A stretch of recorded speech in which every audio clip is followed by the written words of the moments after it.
Hello everyone. आज की class में हम लोग class 10 nationalism in Europe history का फर्स्ट लेसन स्टार्ट करने जा रही हैं। ठीक है, तो चलिए हम लोग अपना लेसन अपनी क्लास स्टार्ट करते हैं।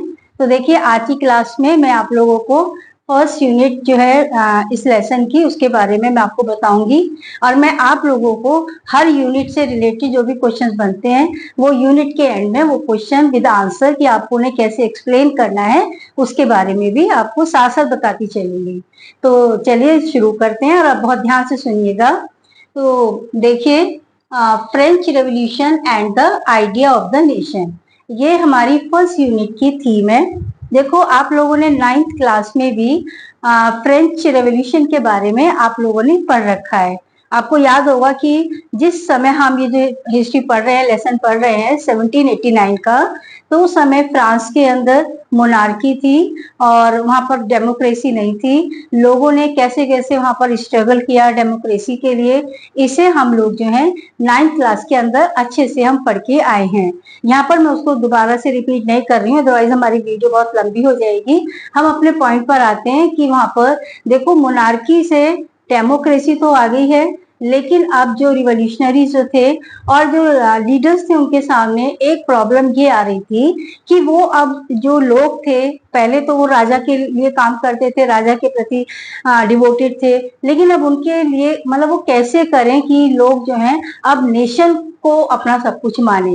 राजा की तरफ से हट करके एक तरफ से पावर जो है अब जनता के चुने हुए रिप्रेजेंटेटिव्स के हाथ में आ गई है।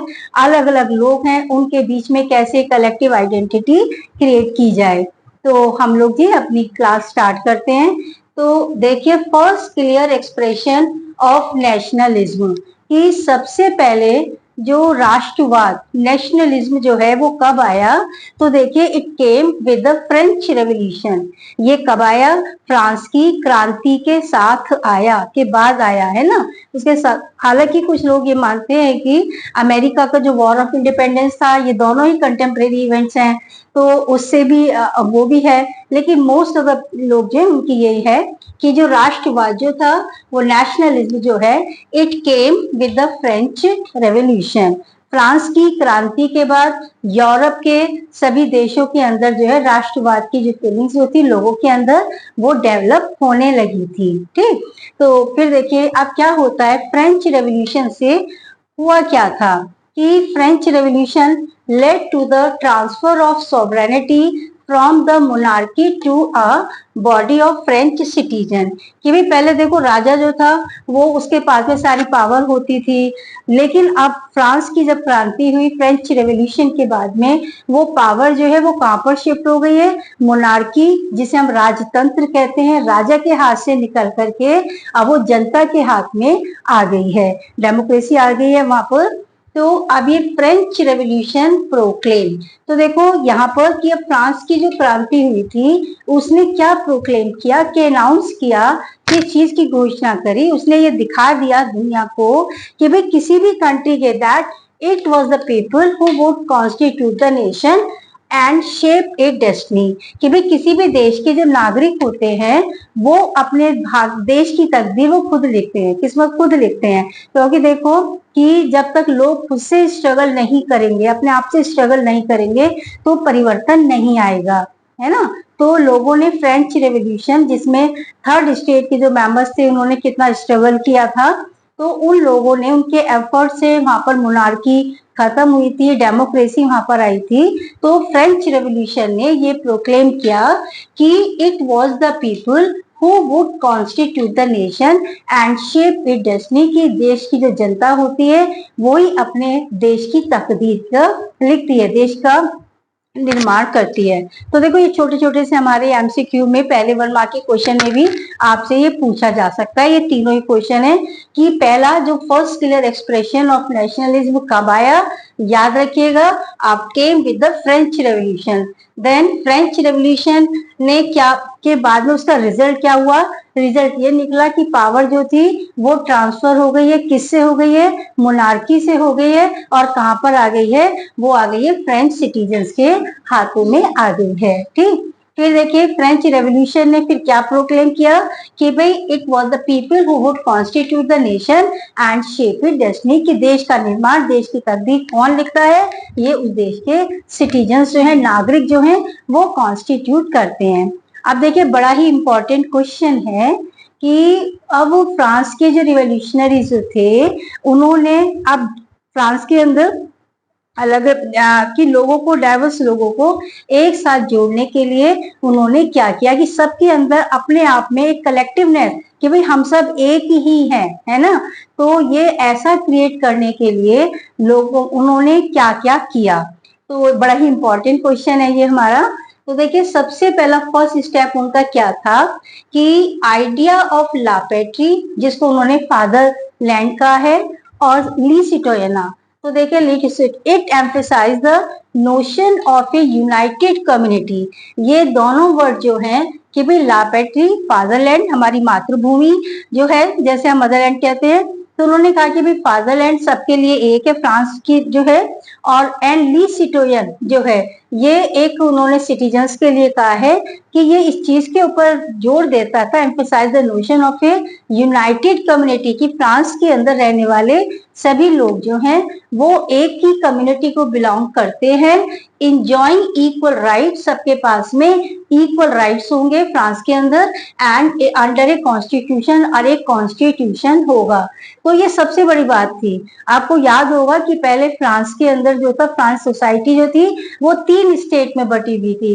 फर्स्ट सेकंड स्टेट जो थी वो प्रिविलेज क्लास थी, है ना। थर्ड स्टेट जो थी वो, उसके साथ में बहुत डिस्क्रिमिनेशन होता था, आपने इसको बहुत अच्छे से पढ़ भी रखा है। तो लेकिन अब उन्होंने कॉन्स्टिट्यूशन बनाया और उन्होंने कहा कि भी अब यहाँ पर एक ही कॉन्स्टिट्यूशन होगा, उसके अंदर फ्रांस के अंदर रहने वाले सभी सिटीजन्स जो हैं वो इक्वल होंगे और सबको इक्वल राइट्स दिए जाएंगे। ठीक, सेकंड उन्होंने क्या किया, अ फ्लैग। तो देखिए फ्लैग, पहले क्या होता था कि फ्लैग जो था वो रॉयल स्टैंडर्ड को रिप्रेजेंट करता था जब तक कि फ्रांस के अंदर मोनार्की थी, है ना। तो अब यहाँ पे उन्होंने एक न्यू फ्रेंच फ्लैग जो था, जो ट्राई कलर है, याद रख लीजिएगा, नया फ्रेंच फ्लैग जो कि ट्राई कलर है, वॉज चूजन, उसको उन्होंने चूज किया और रिप्लेस किसको किया, the formal royal standard flag को। पहले जो फ्लैग था वो रॉयल स्टैंडर्ड को रिप्रेजेंट करता था, शो करता था, अब उन्होंने उसे हटा दिया और एक नया फ्रेंच फ्लैग जो कि ट्राई कलर है, तिरंगा है, उसे डिजाइन किया और वो क्या कर रहा है, अब वो नेशन को रिप्रेजेंट कर रहा है। ठीक है, उसके बाद देखिए स्टेटस जनरल। अब उन्होंने यहाँ पर ध्यान दिया कि भाई एक स्टेटस जनरल, अब ये क्या थी, वहां की पार्लियामेंट थी। तो देखो कि it was elected by the body of active citizen, कि ये स्टेटस जनरल जो थी वो एक्टिव सिटीजन्स के द्वारा इलेक्ट की जाने वाली थी, की जाएगी, और वहां पर जो है उसको उन्होंने रीनेम्ड किया नेशनल असेंबली, और उसका नाम नेशनल असेंबली रख दिया। एक्टिव सिटीजन्स के द्वारा इलेक्ट की जाएगी और नाम हो गया नेशनल असेंबली। फिर देखिए एक उन्होंने क्या किया कि नए हाइम्स से वो कंपोज की गई, है ना, कविताएं लिखी गई, ओथ टेकन, शपथ खाई गई, and the martyrs commemorated all in the name of the nation. शहीदों के जो गुणगान हो रहे थे, गीत हो रहे थे, कविताएं हो रही थी, है ना, जो शपथ ली जा रही थी, तो वो सबके सब जो थे वो नेशन को रिप्रेजेंट कर रही थी, देश के नाम को लेकर के वो सब गीत कविताएं जो थी लिखी जा रही थी। तो ये सारी चीजें जो थी वो नेशन को रिप्रेजेंट कर रही थी। इससे पहले क्या होता था, राजा के लिए क्या कहा जाता था। फिर देखिए एक उन्होंने क्या किया, सेंट्रलाइज एडमिनिस्ट्रेटिव सिस्टम, पूरे देश के अंदर एक जैसी उन्होंने शासन प्रणाली, एडमिनिस्ट्रेटिव सिस्टम इंट्रोड्यूस किया था, और यूनिफॉर्म लॉज, सब जगह एक जैसे कानून होंगे। इंटरनल कस्टम ड्यूटीज जो थी वो भी उन्होंने खत्म करी, ड्यूज जो थे वो एबॉलिश किए, और uniform system of weight and measurement introduce. पूरे फ्रांस के अंदर उन्होंने एक जैसी नाप तोल प्रणाली जो थी, है ना, इसे अब हम आगे पढ़ेंगे कि कितना डिफरेंसेस हुआ करते थे। तो ये उन्होंने जो था वेट और मेजरमेंट जो था एक समान होगा सब सभी जगह, तो उसे इंट्रोड्यूस किया था। फिर देखिए इन्होंने जो रीजनल डायलेक्ट जो थी, अब ये क्या होती है, जो अलग अलग क्षेत्र में जो डिफरेंट टाइप की बोलियां जो बोली जाती हैं, तो उन सबको उन्होंने डिस्करेज किया, नहीं बोली जाएंगी, सबको खत्म किया। और उन्होंने कहा कि फ्रेंच जो है ना, तो it become the common language of nation. ये पेरिस में बोली जाती थी, तो फ्रेंच जो है वो फ्रांस की एक कॉमन लैंग्वेज जो है वो उन्होंने बना दी। तो देखो ये सारे प्रयास किस लिए किए जा रहे हैं कि फ्रांस के अंदर रहने वाले सभी नागरिक जो हैं वो अपने आप को एक ही देश का सिटीजन माने, और जब वो ऐसा मानेंगे तो अपने देश के लिए काम करेंगे, एक कलेक्टिवनेस, एक बिलोंगिंगनेस उनके अंदर आएगी। ठीक है, तो मोस्ट इंपॉर्टेंट क्वेश्चन है, और ये जो है तो अच्छे से ध्यान रखिएगा। मैंने आपको क्या क्या बताया छोटा सा फिर से एक बार समराइज कर देती हूँ। भाई 2 वर्ड याद रखिएगा, ये फ्रेंच वर्ड है, आइडिया ऑफ ला पैट्री एंड ली सिटोयन। ये किस बात पे जोर दे रहे हैं कि फ्रांस के अंदर रहने वाले जितने भी सिटीजन्स हैं उन सबके लिए एक ही कानून, एक ही कॉन्स्टिट्यूशन है, और सब जो है इक्वल है बिफोर द लॉ। कानून सबके लिए एक जैसा है। फिर इन्होंने नेशन को रिप्रेजेंट करने वाला फ्लैग डिजाइन किया। पहले रॉयल स्टैंडर्ड को शो करता था, अब वो नेशन को रिप्रेजेंट करेगा। फिर हमने देखा हैंड्स थे, ओथ जो थे वो सब उन्होंने नेशन के नाम से कंपोज किए। फिर एक की भी पूरे देश के अंदर एक जैसी सेंट्रलाइज एडमिनिस्ट्रेशन इंट्रोड्यूस किया गया। यूनिफॉर्म सिस्टम, वेट मेजरमेंट जो थे वो इंट्रोड्यूस किए गए, लागू किए गए। और लास्ट में उन्होंने जो था फ्रेंच जो थी वो पूरे वहां की एक कॉमन लैंग्वेज जो थी बन गई थी। तो सभी लोग अपने आप को, जब ये सारी चीजें हो जाएंगी तो क्या होगा, सभी लोग जो हैं अब वो अपने आप को एक ही देश की संतान, हम एक ही देश के निवासी हैं, उनके अंदर एक टुगेदरनेस, कलेक्टिवनेस, टुगेदरनेस जो वो आएगी। ठीक है, तो ये थे कि क्या मेजर्स जो थे जो रिवोल्यूशनरीज ने किए थे फ्रांस के अंदर, जब वहां पे मोनार्की खत्म हो गई थी, डेमोक्रेसी आ गई थी, तो कलेक्टिव बिलोंगिंगनेस लाने के लिए। मोस्ट इंपॉर्टेंट क्वेश्चन है। फिर देखिए अब क्या होता है कि मिशन ऑफ रिवोल्यूशनरी।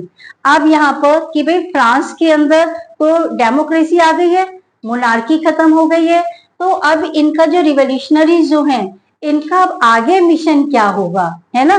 तो देखो इनका आगे मिशन ये है कि भाई अब हम तो अपने देश में डेमोक्रेसी ले आए हैं, तो अदर पार्ट ऑफ यूरोप है ना, जहाँ पे अभी भी मोनार्की एग्जिस्ट कर रही है, डेमोक्रेसी नहीं है, तो अब उनका मिशन ये था कि अब हम उन कंट्रीज के अंदर वहां पर जाएंगे और जहाँ पे मोनार्की है, मोनार्की को हम वहां पे खत्म करेंगे, लोगों की हेल्प करेंगे है, और उनको जो है डेस्पोटिक पावर से मुक्ति दिलाएंगे, और वहां पर उनको डेमोक्रेटिक कंट्री बनने में उनकी मदद करेंगे। तो देखो इनका मिशन था liberate the people of Europe from despotism, है ना। डेस्पोटिज्म माने एब्सोल्यूट पावर ऑफ किंग, है ना। तो अब इनका मिशन यही है कि भाई अब हम लोग जो है भाई यूरोप के और देशों में जाकर के, और जहां जहां पर डेस्पोटिक पावर है, डेमोक्रेसी नहीं है, वहां पर हम डेमोक्रेसी लाएंगे to help other people of Europe to become nation, और इस तरीके से वहां पर मोनार्की को खत्म करेंगे और उन्हें एक नेशन बनने में उनकी हेल्प करेंगे। हाँ तो देखिए अब हम देखेंगे कि ये जो आइडिया था नेशनलिज्म का, ये और दूसरे देशों में अब कैसे पहुंचने लगा, है ना। तो मैंने आपको बताया कि अब फ्रांस के जो रिवोल्यूशनरीज थे तो उनका भी ये मिशन था कि यूरोप के जो सिटीज हैं वहां पर हम जाएंगे और वहां से डेस्पोटिक पावर जो है, डेस्पोटिज्म को खत्म करेंगे, और वहां पे डेमोक्रेसी जो है वो स्टैब्लिश करेंगे और लोगों की मदद करेंगे, हेल्प करेंगे। तो अब ये उनका जो आइडिया था नेशनलिज्म का, ये यूरोप के और देशों में कैसे पहुंचा। तो देखो यहाँ की when the news of event reach the different cities of Europe, कि भाई अब ये जब ये खबर जो है यूरोप के और शहरों के अंदर पहुंचती है कि भाई नेपोलियन की जो सेना है, फ्रांस की जो सेना है, अब वो दूसरे देशों के अंदर आ रही हैं और वहां पर डेस्पोटिज्म को खत्म कर रही हैं। तो जब ये न्यूज जो है पहुंचती है यूरोप के और देशों के अंदर, तो वहां पर देखिए कि जो स्टूडेंट थे और other member of the educated middle classes, कि मिडिल क्लास के जो एजुकेटेड लोग थे उन लोगों ने अपने वहां पर जैकोबिन क्लब बनाने शुरू कर दिए। ठीक है, जैकोबिन क्लब आपको मालूम ही है कि ये पॉलिटिकल क्लब हुआ करते थे और फ्रेंच रेवोल्यूशन में वहां पर बने थे। तो ये और देश सिटीज के अंदर भी जैकोबिन क्लब जो थे वो बनने शुरू हो गए। अब इन्होंने क्या किया, they prepare the way for French आर्मीज। अब ये लोग जो है फ्रांस की सेनाओं के लिए रास्ता तैयार कर रहे हैं। पूरा उन्होंने बैकग्राउंड जो है अपने शहर के अंदर बना लिया है कि भाई बस इंतजार था फ्रांस की सेनाओं का उनके देश के अंदर आने का। तो इन्होंने पूरा रास्ता तैयार कर लिया है, prepare the way for French army which move into Holland, Belgium, Switzerland, है ना। अब ये फ्रांस की जो सेनाएं थी तो देखिए यहाँ पर पहुंचती हैं हॉलैंड में, बेल्जियम में और स्विट्जरलैंड में, और इस तरीके से जो आइडिया जो था नेशनलिज्म का reach to the other cities of Europe. तो आपको केवल एक छोटी सी बात, आपको बस इतना ध्यान रखना है कि जब ये खबर जो है, ये न्यूज जो है फ्रांस से दूसरे शहरों में जाती है कि फ्रेंच आर्मी जो है अब वो और जगह पर जा रही हैं और वहां पे मैं डेस्पोटिक पावर को खत्म करेंगी और डेमोक्रेसी स्टैब्लिश करेंगी, तो वहाँ के जो लोग थे उन्होंने अपने जैकोबिन क्लब बनाने शुरू कर दिए और इस तरीके से फ्रांस की सेनाओं के लिए वहां पर उन्होंने और रास्ता जो है वो आसान कर दिया कि भाई उनकी सेनाएं वहां पर आएंगी, हम उनकी हेल्प करेंगे और इस तरीके से मोनार्की खत्म होगी और वहां पर भी डेमोक्रेसी जो है आ जाएगी। ठीक है, तो अब यहाँ पर तो हमें केवल इतना ध्यान रखना है कि भाई ये आइडिया जो था नेशनलिज्म का कैसे अब्रॉड पहुंचा। ठीक, अब देखिए कि नेपोलियनिक रिफॉर्म्स, इसके बाद में अब हम पढ़ेंगे कि भाई नेपोलियन ने फ्रांस के अंदर क्या क्या रिफॉर्म्स किए थे। देखो बच्चों, इसमें ये कोई डाउट नहीं उठता कि भाई डेमोक्रेसी को खत्म किया था नेपोलियन ने। ठीक है, डिक्टेटर था तो मतलब नो डाउट इन इट कि भाई Napoleon had destroy the democracy, लेकिन उसने बहुत ही रिवोल्यूशनरी रिफॉर्म्स जो थे वो एडमिनिस्ट्रेटिव सिस्टम में किए थे जो कि बहुत ज्यादा फेमस हैं। तो अब हम पढ़ते हैं कि नेपोलियन ने क्या क्या रिफॉर्म्स किए थे। बहुत ही इंपॉर्टेंट क्वेश्चन है आप लोगों के लिए। तो देखिए सबसे पहले नेपोलियनिक रिफॉर्म्स जो है, तो he had destroyed democracy, democracy को खत्म किया, but in the administrative field he had incorporated revolutionary principle, है ना। लेकिन उसने बड़े क्रांतिकारी सिद्धांत जो थे बहुत वहां पे इंट्रोड्यूस करे थे फ्रांस के अंदर। क्यों किए थे? ताकि वो पूरे सिस्टम को जो है बड़ा रेशनल और एफिशिएंट बना सके। अब उसने क्या क्या रिफॉर्म्स किए थे। सबसे पहला रिफॉर्म था, देखो, ही did away with all privileges based on birth, है ना। जन्म के आधार पर फ्रांस के अंदर जो लोगों को विशेष अधिकार प्राप्त थे वो सब उसने खत्म कर दिए, क्योंकि उसने कहा कि भाई एक कानून और सबके लिए सब बराबर है। उस कानून के लिए एक संविधान होगा, एक से कानून होंगे और सभी नागरिक जो है वो समान होंगे, इक्वल होंगे, equality before law he had established. तो सबसे पहला उसके लिए उसने ही did away all the privileges based on birth. ठीक है, सेकेंड, फिर अब उसने क्या किया, देखिए, एस्टैब्लिश इक्वालिटी बिफोर लॉस, कानून के लिए सब बराबर है। और तीसरा जो उसने बड़ा रिफॉर्म किया था, ही सिक्योर राइट टू प्रॉपर्टी, ये भी सब लोगों को जो है अपनी संपत्ति का अधिकार जो है वो भी नेपोलियन ने दिया था। तो ये तीन रिफॉर्म्स याद रखिएगा जो नेपोलियन ने किए थे।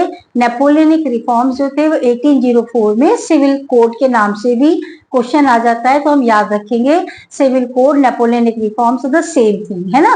तो देखो तीन बातें मैंने आपको बताई। He did away with all the privileges based on birth, he established equality before the law, and third is he secured right to property. अब देखिए, this code exported to the region under French control, यानी जहां जहां France की ने जिन जिन cities को जगह को उसने अपने कंट्रोल में कर रखा था, तो नेपोलियनिक रिफॉर्म्स जो थे उन क्षेत्रों में भी, उस एरिया के अंदर भी इंट्रोड्यूस किए गए थे। तो देखिए वहां पर उसने क्या क्या किया कि एबॉलिश्ड फ्यूडल सिस्टम, जागीरदारी प्रथा वो उसने खत्म करी, और उसने free peasant from serfdom and manual dues, जो किसानों को जो डिफरेंट टाइप के जो जमींदार जो टैक्सेस वगैरह लेते थे उनसे राजस्व वसूल करते थे, तो उसने वो सारा खत्म कर दिया, उनके चंगुल से उनको मुक्ति दिलाई, पीजेंट को फ्री कर दिया। ठीक है, और गिल्ड के ऊपर जो रिस्ट्रिक्शन थी लगी हुई थी तो वो भी उसने हटा दी थी। गिल्ड्स क्या होती थी? ये एक एसोसिएशन हुआ करती थी उस जमाने में, जो ट्रेड की यूनियन हुआ करती थी, ट्रेड या यूनियंस जो थी, तो उनके ऊपर जो रिस्ट्रिक्शंस लगा रखी थी वो भी रिस्ट्रिक्शन जो है वो भी खत्म कर दी थी। तो ये नेपोलियन ने ये रिफॉर्म्स किए थे। अब उसके रिफॉर्म से तो देखो यहाँ पर हमने पढ़ा कि भाई नेपोलियन ने क्या क्या रिफॉर्म्स किए, हमें ये सारे रिफॉर्म्स याद रखने हैं। अब उसके इन रिफॉर्म से पीजेंट को, आर्टिजन्स को, वर्कर्स को और बिजनेसमैन को इन्हें क्या क्या फायदा हुआ, इन्हें कैसा लगा। तो देखो इन्हें तो बहुत अच्छा लगा, ये बहुत बेनिफिटेड हुए, बेनिफिट हुआ इन लोगों को नेपोलियन एक रिफॉर्म से, क्योंकि इनको एक फ्रीडम मिल गई थी। फ्रीडम किसमें मिल गई थी? ट्रेड करने में आजादी मिल गई थी। क्यों मिल गई थी? देखो उसने क्या क्या किया था नेपोलियन ने, कि दे अब ये बिजनेस क्लास, ये सारे लोग क्या समझ रहे हैं, peasant, artisans, worker, businessmen, कि they begin to realize that uniform laws, एक जैसा कानून, स्टैंडर्डाइज वेट एंड मेजर, एक जैसी पूरी जो है नाप तोल प्रणाली, कॉमन नेशनल करेंसी, ये तीनों चीजें आप लोग बिल्कुल ध्यान रखेंगे। नेपोलियन ने के इन तीन कामों से बिजनेस क्लास को, वर्कर्स को जो है बहुत ज्यादा बेनिफिट हुआ था, है ना। तीनों चीजें क्या थी? एक तो यूनिफॉर्म लॉज हो गए, ये तो चलिए, स्टैंडर्डाइज वेट एंड मेजर और कॉमन नेशनल करेंसी। पहले हर सबकी अपनी अलग अलग करेंसी हुआ करती थी, तो यहाँ पे अब नेपोलियन ने जो था एक ही करेंसी जो थी वो करी, तो उन्होंने कॉमन नेशनल करेंसी होगी, तो उससे क्या होगा? This would facilitate the movement and exchange of good, हमें सामान को एक जगह से दूसरी जगह पर भेजने में आसानी होगी, बिजनेस क्लास को ये लगने लगा था। तो देखो नेपोलियनिक रिफॉर्म से बिजनेस क्लास जो है वो बहुत ज्यादा बेनिफिटेड हुई थी। क्यों? क्योंकि उसने एक सबसे बड़ा जो उसने रिफॉर्म्स किया था बिजनेस को लेकर के, वो था एक uniform system of weight and measurement, है ना। आगे यूनिट में हम पढ़ेंगे कि पहले कितनी बिजनेस क्लास को कितनी दिक्कत उठानी पड़ती थी, क्योंकि वहां पर एक यूनिफॉर्म सिस्टम वेट मेजरमेंट का नहीं था। तो ये नेपोलियन ने किया, आप देखिए, तो इससे बिजनेस क्लास को बहुत फायदा हुआ। तो देखो बच्चों यहाँ पे हमारे दो क्वेश्चन बनते हैं। एक तो नेपोलियनिक रिफॉर्म, सिंपल है कि नेपोलियन ने क्या क्या रिफॉर्म्स किए थे, ठीक है। तो यहाँ पे हम याद रखेंगे, नेपोलियन को मैंने दूसरा नाम आपको बता दिया, सिविल कोड भी कहते हैं, और 1804 में उसने इंट्रोड्यूस किए थे, ठीक है। सबसे पहला काम उसने क्या किया था, रिफॉर्म क्या किया था? जो प्रिविलेजेस थे वो खत्म करे थे, इक्वेलिटी स्टैब्लिश की थी उसने, है ना, और उसने राइट टू प्रॉपर्टी जो था वो भी दिया था, ठीक है। अब देखिए बिजनेस क्लास को फायदा क्या हुआ था, क्योंकि उसने एक जैसी यूनिफॉर्म लॉज हो गए थे, uniform system of weight and measurement. तो इससे बिजनेस क्लास को क्या फायदा होगा? उन्हें एक रीजन से दूसरे रीजन में अपने सामान को बेचने में, मंगवाने में बहुत ज्यादा आसानी होगी। चलिए सब बहुत खुश हैं, नेपोलियन जो है वो बहुत रिफॉर्म्स कर रहा है, सारे में नेपोलियन नेपोलियन का बहुत ही चर्चाएं हो रही हैं। लेकिन अब जिस भी जगह पर जाता है नेपोलियन का, लोग यहाँ बहुत वेलकम करते हैं, है ना। अब यहाँ पे थोड़ा सा, अब यहाँ पे उसके निगेटिव में पॉइंट चला जाएगा। क्या बात होती है? Reaction of local people mixed, है ना, कि नेपोलियन की सेनाएं जहां जहां जा रही थी, मैंने आपको बताया था कि एक नेशनलिज्म का आइडिया वो कैरी कर रही थी दूसरे देशों के अंदर जाकर के, तो लोग जो थे इंतजार में थे कि नेपोलियन की सेनाएं आएंगी, हमारे यहाँ भी डेमोक्रेसी आएगी और ये मोनार्की खत्म होगी, रिफॉर्म्स इंट्रोड्यूस होंगे, हर अपने लेवल पर ये सोच रहा था। लेकिन अब क्या होता है कि जहाँ पे नेपोलियन की सेनाएं जाती हैं तो वहां के जो लोकल पीपल थे उनका जो रिएक्शन था वो थोड़ा मिक्स था। मिक्स मतलब कुछ लोग उसको फेवर भी कर रहे हैं, अच्छा बता रहे हैं, और कुछ लोग जो है उसके आने से नाखुश हैं। तो बच्चों हम देखते हैं कि ऐसा क्या हुआ। तो देखो एक तो क्या था, ये French army welcomed as harbinger of liberty. शुरुआती दौर में, शुरू में फ्रांस की सेनाओं का जो दूसरे देश थे उन्होंने उसको कि भाई हार्बिंजर मतलब मैसेंजर, दूत है ना, हमें ये आजादी दिलाने आया है, तो एक आजादी का दूत की तरह से उन्होंने उनको परसीव किया था। फ्रेंच आर्मी का वेलकम किया था, स्वागत किया था कि ये हमारे आजादी के रखवाले हैं, हमें आजादी दिलाने आए हैं। But their enthusiasm turn to hostility, लेकिन बहुत जल्दी उनका जो उत्साह जो था वो जो है एक तरीके से निराशा में चेंज हो गया, हॉस्टिलिटी में, नफरत में कहूँ, निराशा में कहूँ, तो उसमें बदल जाता है। अब लोग पसंद नहीं कर रहे हैं, तो भाई क्या हुआ? अब यहाँ फिर से हमारा बड़ा ही इंपॉर्टेंट क्वेश्चन बन रहा है कि लोकल पीपल जो थे उनका एंथुसियाज्म जो था वाई टर्न इनटू हॉस्टिलिटी। तो देखो एक तो उसने क्या किया, political freedom and administrative reform did not go hand in hand. Napoleon ने जिस भी राज्य के अंदर जाता था वहां पर मोनार्की को तो खत्म कर देता था, तो पॉलिटिकल फ्रीडम तो हो गई वहां पे, लेकिन अपने किसी रिप्रेजेंटेटिव को अपॉइंट कर दिया। फिर वो जो एडमिनिस्ट्रेटिव रिफॉर्म्स जो थे, जो मैंने आपको बताए हैं अभी, वो उन्हें इंट्रोड्यूस नहीं कर रहा था, है ना। तो लोगों को लग रहा था वो वहीं के वहीं थे। तो इस वजह से एक कारण तो ये था कि पॉलिटिकल रिफॉर्म्स और एडमिनिस्ट्रेटिव रिफॉर्म्स जो थे, पॉलिटिकल फ्रीडम के साथ में एडमिनिस्ट्रेटिव रिफॉर्म्स जो थे वो साथ साथ नहीं कर रहा था, जो कि उसे करने चाहिए थे। एक बात, एक उसने क्या किया, इंक्रीज टैक्सेशन, जहां भी जाता था तो वो टैक्स लगा देता था। एक क्या था, सेंसरशिप, कि भाई मैं क्या कर रहा हूँ, जिस राज्य में रुकता था मैं वहां क्या कर रहा हूँ क्या नहीं कर रहा हूँ, ये खबर दूसरे राज्य में नहीं जानी चाहिए, है ना। अगर दूसरे राज्य में खबर पहुंच जाएगी तो वहां के लोग फिर उसको आने नहीं देंगे, वेलकम नहीं करेंगे उसको। तो इसलिए उसने न्यूज पे भी सेंसर कर रखा था, एक जहां भी जाता था न्यूज बाहर नहीं जा सकती थी, तो एक सेंसरशिप हो गया। और देखो उसे force conscription into the army, जबरदस्ती सेना के अंदर सैनिक वहां पे जिस भी राज्य में रुकता था तो वहां के सैनिकों को, लोगों को भर्ती करता था, क्योंकि उसे आगे के में यूरोप को आगे जीतने के लिए जो है उसे सेना की जरूरत पड़ रही थी। तो इस वजह से उसको लोगों का, जो लोकल पीपल जो थे जहां पे वो जा रहा था, उन लोगों का जो कहते हैं रिएक्शन, हम दो तरीके से कह सकते हैं कि उनका उत्साह, एंथुसियाज्म जो था टर्न इनटू हॉस्टिलिटी, या उनका जो रिएक्शन जो था वो मिक्स था। तो क्यों मिक्स था, चारों बातें आप याद रखोगे। पहली बात मैंने आपको क्या बताई है, पॉलिटिकल फ्रीडम और administrative reform did not go hand in hand. दूसरा, इन्होंने टैक्स लगाए, सेंसर न्यूज को सेंसर किया, है ना। और फोर्थ वन कि भी उन्होंने जो था फोर्स कॉन्स्क्रिप्शन किया, यानी फोर्स रिक्रूटमेंट, सेना में जबरदस्ती भर्ती किया। तो देखो आपकी अब इसमें मैंने आपको फर्स्ट यूनिट हमारी कंप्लीट हो गई। तो इसमें अगर मैं आपको बताऊं तो आपको जो 3 क्वेश्चन हैं बहुत ही इंपॉर्टेंट आपके बनते हैं। एक तो कलेक्टिव बिलोंगिंग के लिए फ्रेंच रिवोल्यूशनरी जो थे उन्होंने क्या क्या स्टेप्स, उन्होंने मेजर्स जो थे उन्होंने उठाए थे। एक आप नेपोलियनिक रिफॉर्म्स, और एक जो मैंने अभी अभी आपको मैं ये बता रही हूँ कि भाई यहाँ पे जो रिएक्शन जो था लोकल पीपल का वो मिक्स कैसे था।